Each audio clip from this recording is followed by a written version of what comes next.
ఆకాశమంతా పందిరేసి భూదేవంతా అరుగుతో రాములోరి కళ్యాణానికి ముస్తాబైంది ఒంటిమిట్ట. ఆ దేవదేవుడి బ్రహ్మోత్సవాలకు ఇవ్వాళే అంకురార్పణ జరిగింది. ఈ నెల 11న రాములోరి కళ్యాణం కన్నుల పండువగా జరగనుంది. ఇక చంద్రుడి వెన్నెల్లో రాత్రి 8 గంటల నుంచి 10 గంటల మధ్య వివాహం జరగనుంది. అన్ని రామాలయాల్లో నవమి రోజున కళ్యాణం నిర్వహిస్తారు, అది కూడా పగటిపూట. కానీ ఒక్క ఒంటిమిట్ట కోదండ రామాలయంలో మాత్రం రాత్రిపూట నిర్వహించడం ఆనవాయితీగా వస్తుంది.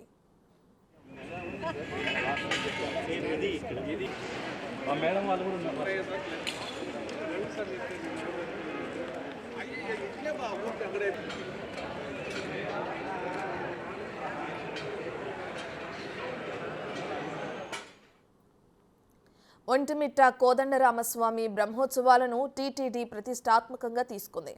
ఇప్పటికే కళ్యాణ వేదిక ముస్తాబైంది. భక్తుల కోసం గ్యాలరీలు ఏర్పాటు చివరి దశకు చేరుకుంది.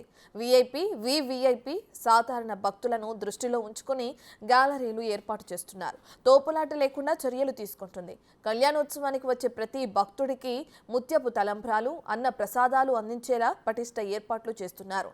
సీతారాముల కళ్యాణోత్సవాన్ని చూసేందుకు 15 LED స్క్రీన్లు పెట్టారు.